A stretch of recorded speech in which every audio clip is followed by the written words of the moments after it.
What's going on, everybody? Bokeh Market again today. Going to talk about value specifically in the 24 to 70 focal range lenses for Canon, Nikon, and Sony. We're going to talk about the Tamron 24 to 70, the version 1, not the G2 that was just released last year. And we're going to discuss how this is a great bang for your buck lens and not necessarily better than the offerings from Canon, Sony, and Nikon, because that's what we do here. What we try to do is provide you with not necessarily the cheapest option, but an option where you can get professional results and save some money in the process. So what we want to do is discuss this lens, its pros and its cons, and look at pricing relative to the competition in terms of, like I said, Canon, Nikon, and Sony, and where you can save some money and where you need to look out for maybe some pitfalls when using the Tamron 24 to 70 original. Okay, so let's discuss this lens relative to its newer successor, the G2. That release was much heralded last year when it came out. It's been really well reviewed. It looks awesome, super professional looking, great build quality, nice heft to it, which if y'all follow my channel, I actually like heavier, a little bit heavier products because it imparts that sense of quality. But the original was also really well reviewed with a couple of caveats. And when you look at it compared to the newer version, aside from some of the build quality and aesthetics, there's not a huge jump like there is from the original Sigma 24 to 70 to the Sigma Art 24 to 70, where the Sigma Art and the Tamron G2 are comparable. I actually like the Sigma a little more than the Tamron. A lot of tests, though, and more seasoned reviewers tend to like the Tamron more. But anyway, that's a discussion for another day. The original Sigma, and while we're not discussing it here, is it didn't really compare to the original Tamron 24 to 70. It wasn't nearly as good quality. It had a lot of issues, especially in sharpness. It didn't really touch the Tamron at all. So for the original, what we like about it, what we don't like about it, let's talk about that. Then we'll talk about pricing relative to some of the other competitors. So the original Tamron 24 to 70, it's a pretty fast autofocus. It's really sharp in the center. It's one of those lenses where you think budget, you think off-brand in an era where Tamron and Sigma both weren't doing kind of the stuff they're doing today, where it's like super high quality, super great results. But this particular lens was really good, and it's one of those situations where you have a lens that's probably 80 to 90% there compared to a Canon, L series 70 to 28 version 2, 70 to 24 to 70 version 2, or the Nikon 24 to 70. It's 80 to 90% there, but half the cost. And especially if you look at used pricing now, and what we try to do with used pricing is find options that are maybe previous generation that have a lot of the same features or characteristics of the newer model, because when a newer model comes out, it immediately forces downward pressure on the original version. You see that with like the A7R, A7R2. Now that the A7R3 has come out, the A7R2 is becoming a really good value where it wasn't necessarily a great value before. So on the Tamron, with the G2 coming out, combined with the fact that it had a pretty long life cycle, it's starting to become a really, really good value. Now, the prices have held up pretty well, and it's still not a cheap lens. I want to make that pretty clear. I mean, we'll look at the pricing in a minute, but it's still not super cheap. It's not bottom of the barrel cheap, but the functionality you get relative to price compared to, say, the Canon is really good. So what we like about it, it does have pretty good build quality. It's kind of ugly, but that's okay. We're value driven, not aesthetics driven for the most part. Center sharpness great, not as great in the corners. Autofocus is great, not as great as native glass. And really, for the most part, it's a big lens, but it's not overly big for what you get in this category. And it can work as a portrait lens. Historically, before really good zoom glass came along, portrait photographers had to rely on primes. And then I would still recommend that you do that. If you're looking at portrait photography, I think you should get into a prime first, especially if you're in Canon or Nikon. You can get in the 50 and 85 millimeter range really cheap. But if you want that versatility of maybe a large-ish zoom with a decent focal range that has some walking around capabilities and flexibility in zoom, you don't have to sacrifice photo quality. You can still get professional portrait results out of this lens. And for a lot of the people that watch this channel or use bokehmarket.com, they're not necessarily top-end working professionals with that budget. They are hobbyists or enthusiasts who are looking to up their game beyond a regular entry-level photographer, and so they want to have some of the professional work results without necessarily professional dollars. All right, so what do we not like about it? Our dislikes about this are relative to much more expensive models, so keep that in mind. It's not necessarily dislikes in general, but dislikes when you want to compare it to something that's more expensive. The corner sharpness isn't as good as you're going to find in the Canon, especially if you're looking for edge-to-edge corner sharpness. The Canon, where it's maybe outclassed by some in center sharpness, is leaps and bounds better than a lot of its competition going all the way to the edge. So if you need that, that's something to consider. The autofocus is fast, but it's not as fast as both the Canon and the Nikon, and obviously the Sony. And then the other thing we don't like about this lens in particular is the quality control wasn't there for Tamron on this one, and so you had a wide range of copies. So some people might get one that's not great at all, and some people might get some that they felt were as good as native glass. So you have to keep an eye out for that, but you're going to find that a lot if you're shopping on a budget in photography, that especially in glass, you might have to go through a couple iterations to get the one you want. And it's a little bit challenging, and this is sort of when I tell people about buying used, it's a little bit challenging because you're not buying new and able to return it to the manufacturer if you get that sort of issue. So you need to make sure that you check it out quickly and return it to the person you bought it from, or if you notice it down the line, you're going to need to disclose that when you go to resell it. So those are my main issues with it. Corner sharpness, sometimes you might get a bad copy, and the autofocus isn't super great. The image stabilization on this is good, not great, and also can sometimes interfere with taking the picture. I haven't run into that much with this one, but I have seen on the forums and in reviews where people had some gripes about the image stabilization. But again, we're talking about a budget. When I said caveat about Sony, what did I mean with this lens? Well, a lot has been said about adapting Canon glass, and interestingly enough, I adapted this Tamron to a Sigma MC11 adapter on an A7R II and had pretty good results. But I had good results with stills photography. Anytime we talk about adapting lenses to Sony bodies in a Canon mount, keep in mind for video, it's not going to be good, or sometimes not going to be usable at all for video autofocus. For manual focus, you're fine, but if you want that great continual autofocus, which Sony has, then this probably isn't going to be the lens for you. It's unfortunate because it's a super big savings over the Sony G Master 24-70 f2.8. It's a huge savings, and if you're looking for stills photography only on a Sony body, I would absolutely recommend this. It works great on like I said, I've used both the Metavones and the Sigma adapters.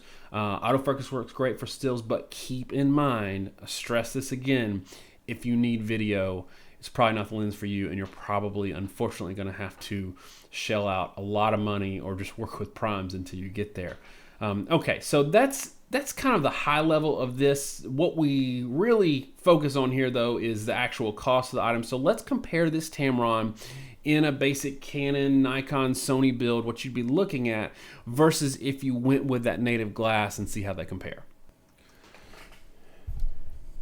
Okay, so first, to get a baseline, let's talk about the Canon. And what I'm going to do is I'm going to build a bundle for this, just so you can see each one all together and the pricing across all brands. But let's go with a Canon 24-70mm f2.8 and what you're going to notice pretty quickly is So the Canon itself is going to be a little cheaper than the Nikon in some respects if you go with the VR, and then a little more expensive than the other Nikon, the older Nikon. But here we have $16.99 new, $13.52 used, and I'd say it's a pretty fair price. This is a lens that hasn't seen a need to have a lot of price erosion. Let's go look at some of the sold listings. In this space, there's not as much competition, and with the Sony bodies being more adaptable, it's actually created a little more demand for this lens in terms of how expensive the Sony G Master is. So if you'll notice, like, we're hitting all around, and this is a lens, it's kind of a workhorse lens, so it'll be in differing levels of quality, but let's go ahead and add it to a bundle. And then we're going to add the Nikon 24 to 70 millimeter f2.8. First, let's look at the VR, which is going to be the more expensive one. $23.96 new, $20.56 used. This is more expensive than the Sony G Master that we make fun of so much for being so expensive. Let's look and see, make sure that used price holds up. It doesn't really. It has kind of some of the same thing with the Canon in terms of significant swings, like 1775 all the way down to 2200. But this 2056, if you buy it in this price range, you're getting about market. So even better though is you've got a lower price on trusted seller, which we see this from time to time, where a KEH or a B&H who sell used will have a lower price. Sometimes that's because they have those bargain priced, a little more beat up lenses or cameras, and they're more honest about it than the actual, person to person eBay or forum sales that may not be as forthcoming about the quality of condition. So you'll have a KEH who has a bargain price lens that's way cheaper than even the market. So we'll add that one to the bundle as well.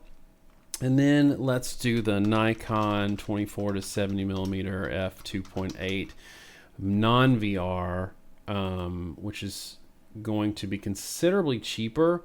$936. That's actually, if you're on the Nikon platform, you have some options here, especially since the image stabilization isn't great on the 24 to 70 Tamron.